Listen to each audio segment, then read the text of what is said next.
Akkam jirtu kabajamtoota daawwattoota fi hordoftoota Oromiyaa Freedom Media nageenyi keenya akka kabajaa bakkuma jirtanitti isin aga'u jedha oduu guyyaarraa isin biraan geenna jalqaba irratti hangafoota oduu.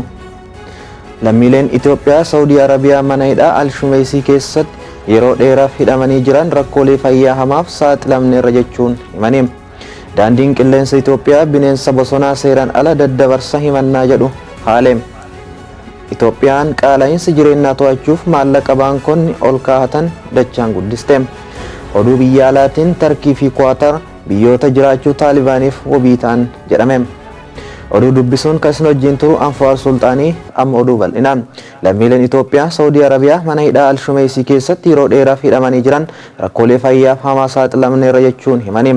Akka gabaasaaleen mul'isanitti wiirtuun hidhaa Al-Shumeysii mootummaa biyyattiitiin waggootan dura namoota qajeelfamoota hayyama jireenyaa fi hojii cabsaan tursiisuuf manneen hidhaa gurguddoo hundaa'an keessaayi.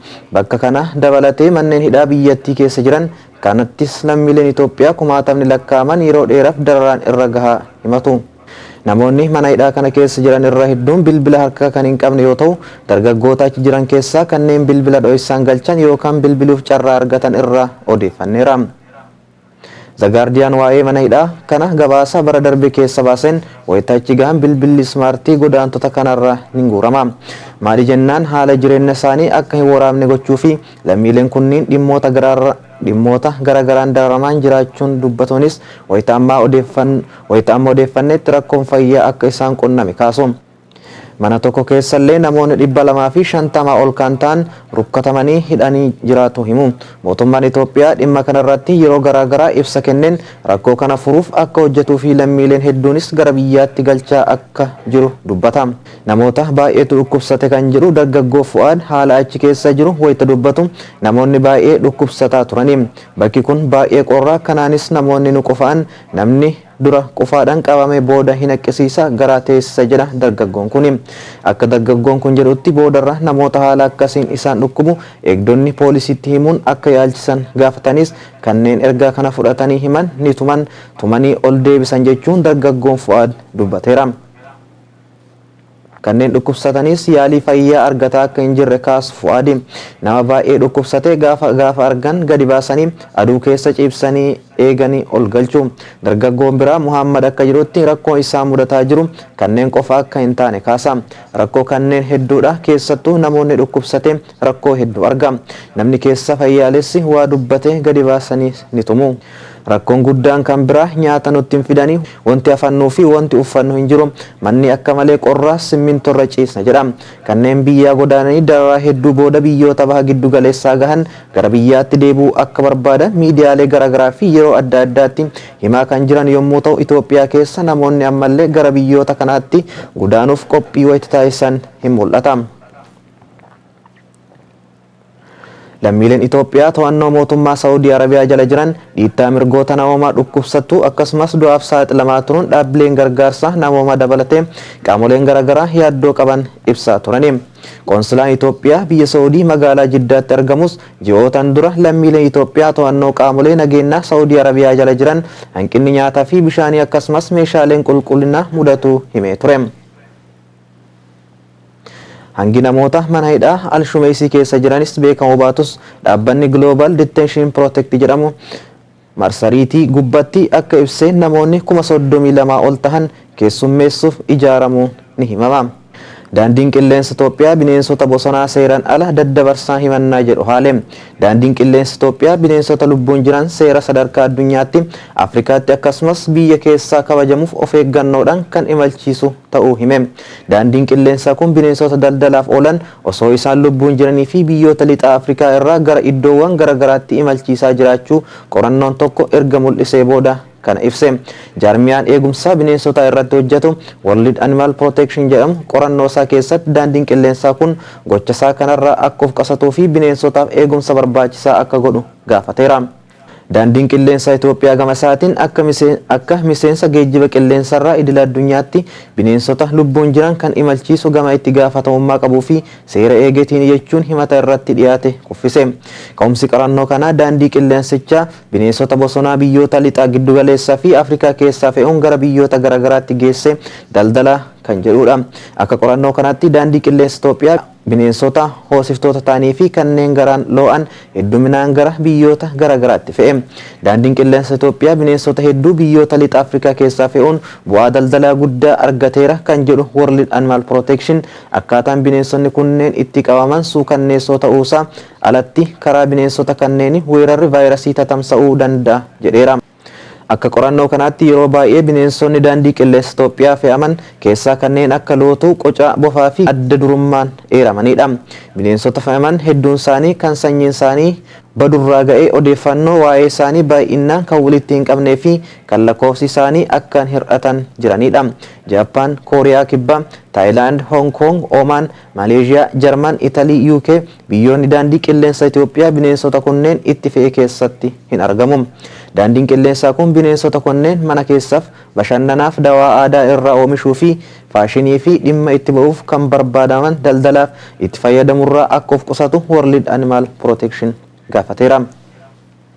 Akkaataan daandiin qilleensa Itoophiyaa bineensota ittiin daddabarsaa jiru seera daddabarsa bineensota lubbuun jiranii kan jaarmiyaa geejjiba qilleensaa idil addunyaa jalatti tumamee jiru kan cabse ta'uusaa na yaaddessa jedhe dhaabbanni kun. Daandiin qilleensa Itoophiyaa gabaasa kanarratti ibsa baasen bineensa bosonaa kamiyyuu wayita bakka bakkatti sochoofnu seera idil addunyaa eeguudhaan akka ta'e eereera. Kanaafuu seeraan ala bineensota geejjibsiisa jechuun himata irratti dhiyaate kuffise. Daandiin qilleensichaa bineensota kanneen fe'uu isaa dura kan erguu fi kan fudhatu eeyyama qabaachuu isaanii akkasumas ulaagaa fayyaa barbaachisu guutuu isaanii akka mirkaneessullee ibseera. Kana malees bineensota sanyii isaanii lafarraa baduu ga'e of eeggannoo bakka kunuunsa gahaa argachuu danda'anii fi ni fe'a. Haala kanaan bineensonni akka kunuunsa gahaa argatan hojjetan jira jedhe daandiin qilleensa Itoophiyaa. Daandiiwwan qilleensaa saffisaan guddataa jiran keessaa tokko daandiin qilleensa Itoophiyaa weerara koronaa vaayirasii hordofee daandiiwwan qilleensaa hedduu wayita kasaaran daandii qilleensaa Itoophiyaa garuu bu'aa qabeessa ta'ee itti fufuun isaa baay'ee dubbatama ture. Dhiyeenya kanas lakkoofsa imaltoota daandii qilleensaa kanaan imalaniin daandiiwwan qilleensaa addunyaarra jiran 200 keessaa 20ffaa ta'uun jaarmiyaan daandii geejjiba qilleensaa idil addunyaa ibseera. Daandiin qilleensa Itoophiyaa sadarkaa kana kan argate namoota miliyoona 16 imalchiisuuni. Daandiin qilleensaa kun ardiiwwan 5 keessatti buufatawwan 100 lakkaa'aman kan qabu yoo ta'u xiyyaarota 13 qaba. Kanneen keessaa xiyyaaronni ammayyaa Airbus A350-900 16 fi Boeing B787 19 keessatti ni argamu. Itoophiyaan qaala'insa jireenyaa to'achuuf maallaqa baankonni ol kaa'atan dachaan guddifte. Itoophiyaan qaala'insa jireenyaa garmalee dabalaa dhufe to'achuuf baankonni hanga maallaqaa fi of eeggannoo baankii biyyaalessaatiif ol kaa'uu qaban gara parsantii 10tti ol guddisuusii murteessite. Baankiin biyyaalessaa Itoophiyaa akka beeksisetti maallaqni of eeggannoo kana dura parsantaa 5 ture akka dachaan guddatu kan murteesse hanga maallaqa gabaa keessa socho'aa jiru hir'isuuf yaaduun jedhame. Kana malees dhaliin liqii waggaa baankonni baankii biyyaalessaa irraa fudhatan kan dura parsantii 13 ture amma parsantii 16tti akka ol guddatu murtaa'uun ibsameera. Jijjiiramni of eeggannoo baankotaa fi hanga dhala liqii baankii biyyaalessaa kunis fulbaana 2021 irraa kaasee hojiirra kan oolu jedhame. Itoophiyaa keessatti qaala'insi jireenyaa haalaan dabalaa kan jiru yoo ta'u baatii adoolessaa parsantii 26.4 akka ture Reuters gabaaseera.